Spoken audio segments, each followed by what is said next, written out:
The candles on that restaurant table were still flickering when my granddaughter pulled her hand away from mine, her little face tightening as if my touch embarrassed her. The scrape of silverware and the low chatter around us only made the sting sharper, like the whole room had turned to watch me fall apart in silence. In that moment, I felt something inside me bend under a weight I didn't yet understand. If you've ever been blindsided by someone you love, subscribe and tell me where you're listening from, because what happened next still shakes me when I think about it. I sat there, trying to steady my breath, realizing too late that children don't learn cruelty on their own. And that was the moment everything started to unravel. I still remember the way the room shifted that night, as if the lights dimmed all at once. One moment, I was sliding into my seat at the edge of the table, grateful just to be included in a simple birthday dinner, and the next, I was listening to my own granddaughter tell me she didn't want me near her.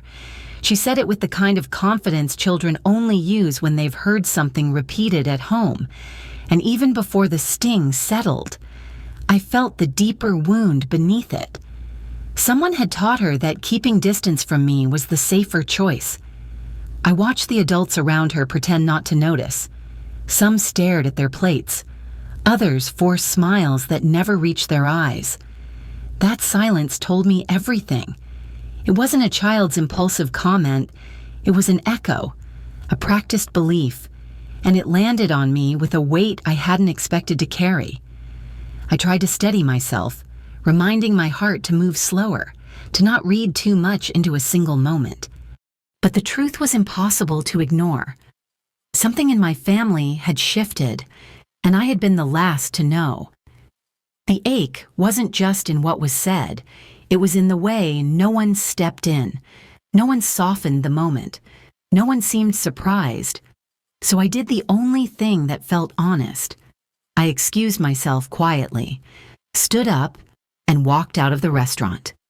The cold air met me like a truth I could no longer outrun, and as I stood there, breathing deeper than I had all night, I knew I had to understand how things had unraveled long before that dinner ever happened.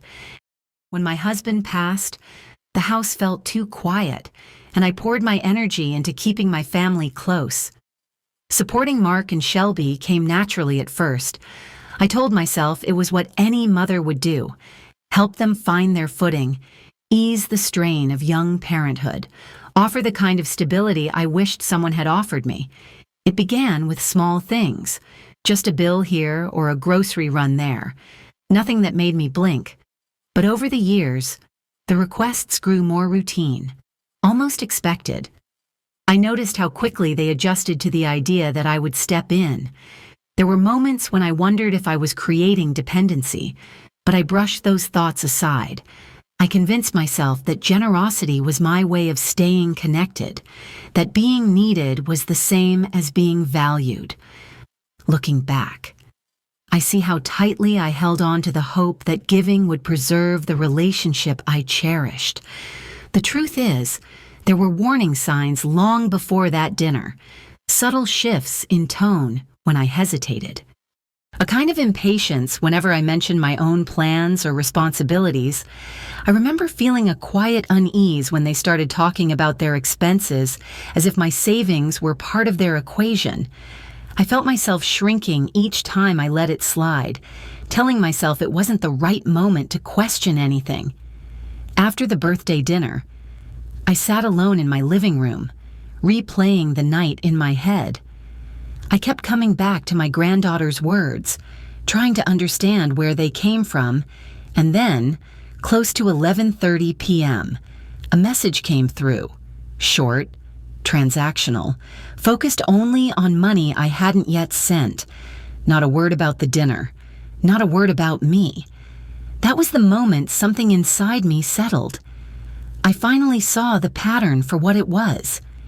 And with that clarity came the first quiet spark of resistance, the realization that my life and my boundaries needed to change.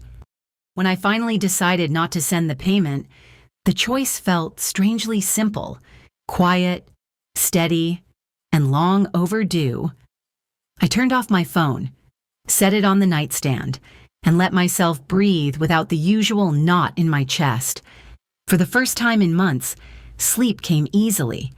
It felt like my body recognized a truth my mind had been refusing to accept. I could stop carrying what was never mine to hold.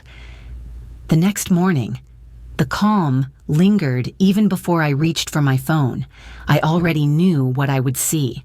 A string of missed calls, long messages filled with urgency, and the familiar tone of expectation disguised as crisis. Instead of rattling me, it confirmed exactly what I had sensed the night before, that my absence of action spoke louder than all the years of giving. Their panic wasn't about me. It was about the sudden interruption of a pattern they had come to rely on. I moved slowly through my kitchen, letting the smell of coffee ground me. Each notification that buzzed felt further away, almost like an echo from a life I had quietly stepped out of. As I stood there, cup in hand, I realized I wasn't anxious. I wasn't second-guessing myself. I felt clear. Then came the knock at the door. Even without opening it, I knew it was Mark. I could almost feel the frantic energy radiating through the wood, the same urgency I had soothed 100 times before. But this time, the weight of it didn't pull me under. I watched my own reflection in the hallway mirror, steady and unhurried, and understood that his panic no longer dictated my peace. And in that still moment, I sensed the truth. This was only the beginning. The real consequences were just starting to take shape. The hours after Mark's visit became a slow unraveling of everything I had tried to overlook. My phone vibrated nonstop, long messages from him that shifted quickly from urgency to guilt, followed by shorter, sharper ones from Shelby that carried the familiar tone of someone rewriting the story so she could cast herself as the wounded party. Each notification felt like another attempt to pull me back into the role I had finally stepped out of. But instead of tightening around me, their words only highlighted how much of my life had been shaped by their expectations. What surprised me most was the quiet inside my own home. While their panic grew louder, something in me grew steadier. I moved through my morning with a kind of grounded calm, noticing how different my day felt without immediately reacting to every demand. Even as extended family members reached out, some confused, some subtly pressuring me to smooth things over, I could sense the same pattern running beneath their concerns. They had all grown accustomed to me absorbing whatever tension existed. The moment that truly stopped me came later that afternoon, when my granddaughter's teacher called with a careful tone. She shared that my granddaughter had been saying unsettling things at school, painting me as someone unpredictable, someone unsafe. Hearing that shook me in a way the earlier messages hadn't. It wasn't just my reputation being twisted. It was her understanding of the world, of relationships, of what love was supposed to look like. I sat with that realization for a long time. I thought about all the little signs I had dismissed over the years, the strange hesitations, the forced smiles from the children, the way they sometimes seemed older than they should have been. It became painfully clear that this wasn't about money. It never had been. It was about a family system that had been eroding long before I noticed the cracks. And as that truth settled over me, I felt a deeper shift, one that told me the situation was far more serious than I had imagined. Something larger was coming, and I could feel it moving toward me with sharp intent. The call came in the middle of a quiet afternoon, just as I was sorting laundry. The tone on the other end carried the kind of heaviness people use when they know they are about to change your world. I was told, almost clinically, that Mark had filed a petition claiming I was no longer mentally competent to manage my own life or finances. For a moment, everything inside me went still. It felt impossible to imagine my own son taking a step like that. Yet the more I listened, the more I recognized the pattern I had been trying not to see.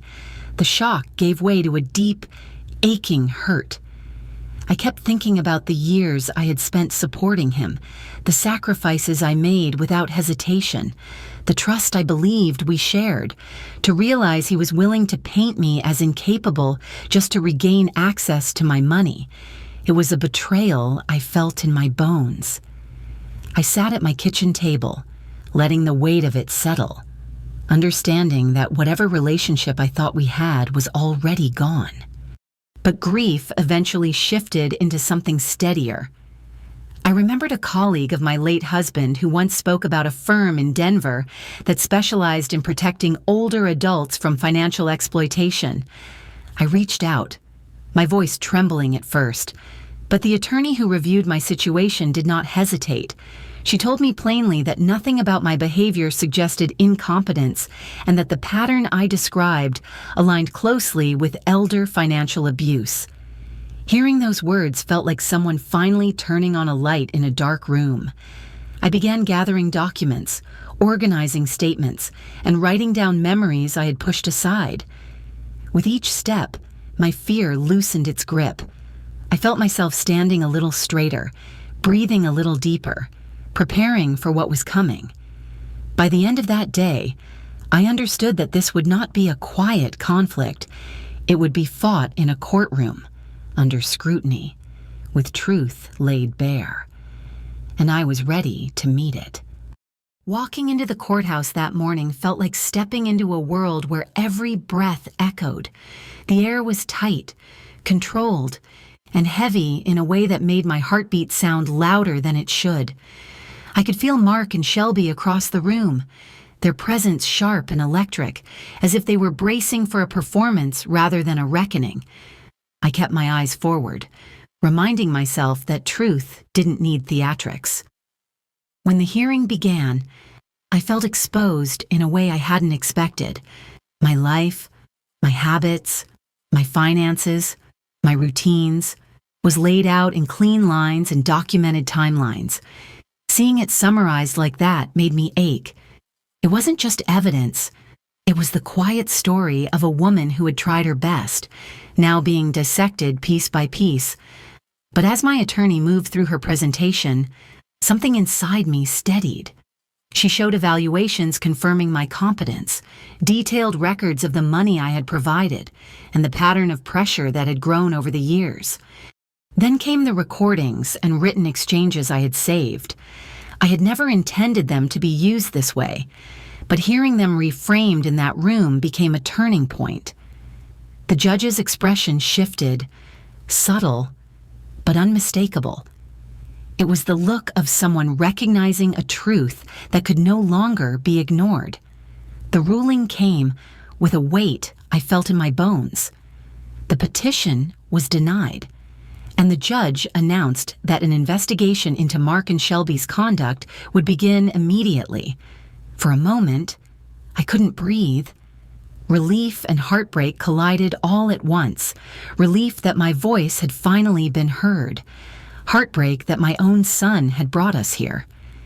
As I walked out of that courtroom, I knew this victory was not an ending. It was the start of consequences neither of us could escape. The days after the hearing felt strangely muted, as if the whole world was exhaling while I was still trying to catch my breath. I thought there might be space for reflection, maybe even a chance for Mark and Shelby to face what had happened. Instead, everything accelerated. Word reached me that they were preparing to leave the state, quickly, quietly, and with an urgency that carried the familiar scent of avoidance. At first, I assumed they planned to take the children with them, but that assumption vanished the moment Mason and Lily were dropped off at my door with bags hastily packed and no return plan mentioned. The realization hit me in waves. They weren't just overwhelmed or disorganized. They were leaving, and they were leaving their children behind as if the weight of parenting could simply be set down. Mason clung to the rhythm of video games, trying to pretend the chaos didn't bother him. Lily hovered nearby, watching me with wide, uncertain eyes, as though waiting for someone to explain what stability was supposed to look like. My heart broke for them, but beneath that heartbreak was a rising clarity. I had seen patterns of manipulation for years, but this was something deeper, an abdication of responsibility that placed the children in real danger. For a moment, I felt torn between protecting them and hoping their parents would return to reason. But the truth settled quickly. Hoping would not keep these children safe.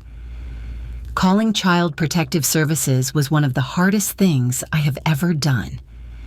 My voice trembled as I described the situation, but beneath that tremor was a certainty I couldn't ignore.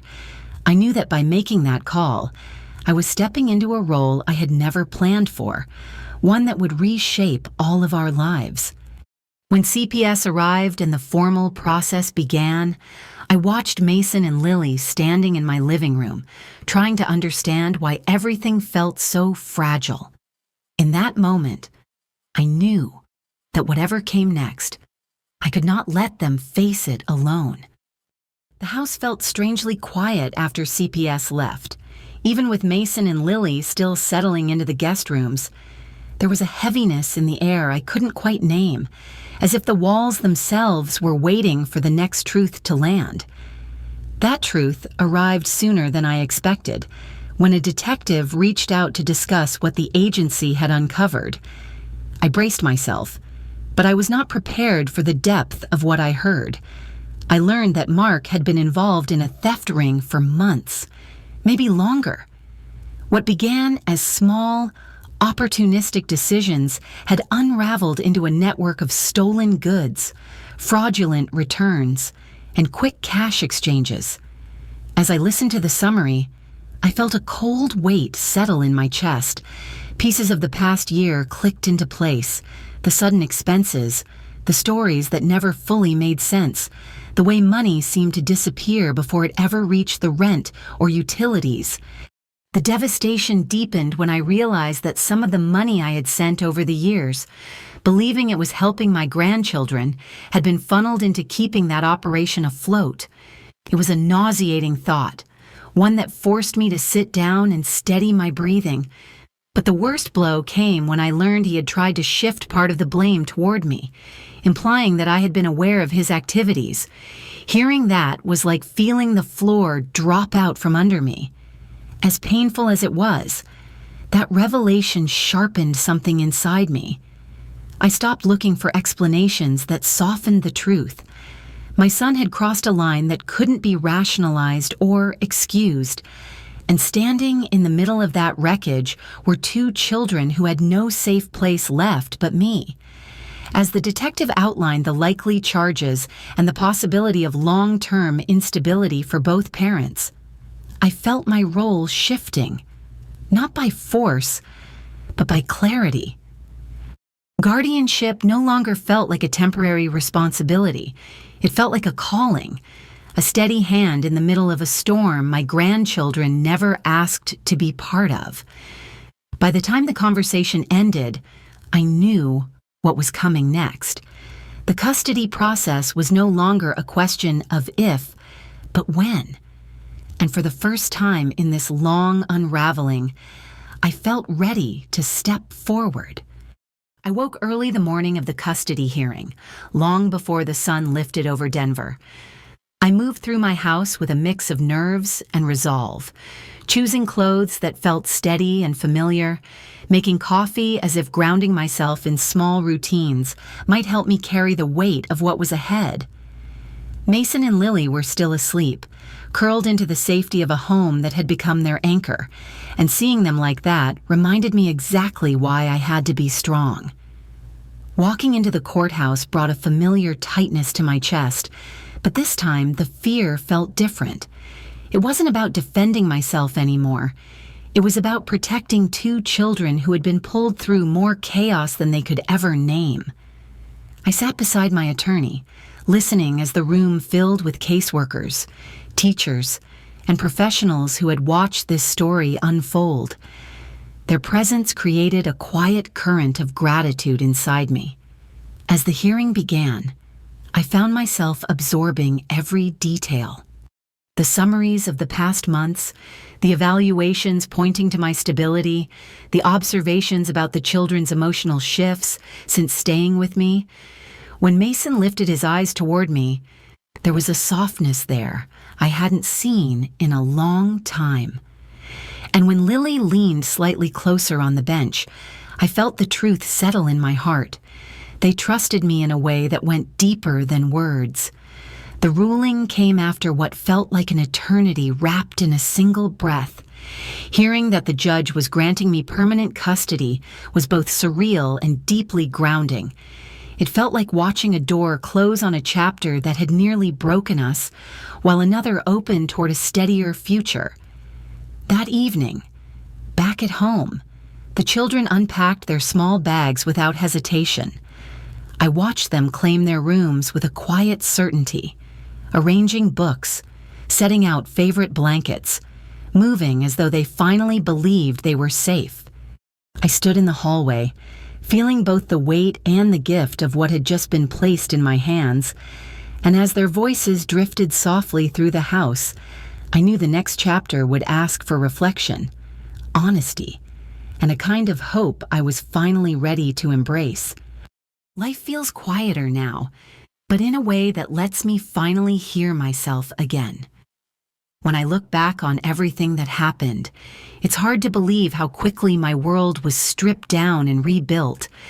I walked into this journey thinking I was holding a family together, only to learn I had been holding myself hostage to an idea of loyalty that was never returned.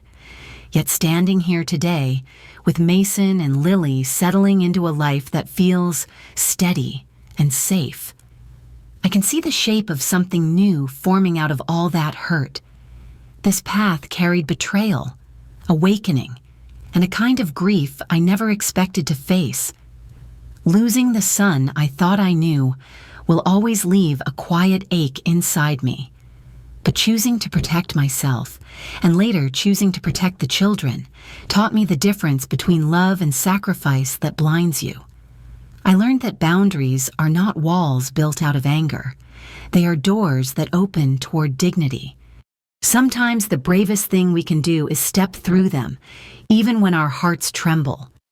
If you're listening and carrying something heavy of your own, I hope my story reminds you that you are allowed to choose safety, you are allowed to choose peace, and you are allowed to walk away from people who only love what you can give them, not who you are. Thank you for spending this time with me and for letting my voice be part of your day. If any part of my journey resonates with you, I hope you'll share your thoughts in the comments. Your stories matter too.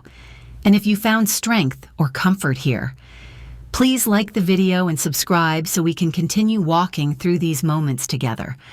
I'm grateful you're here.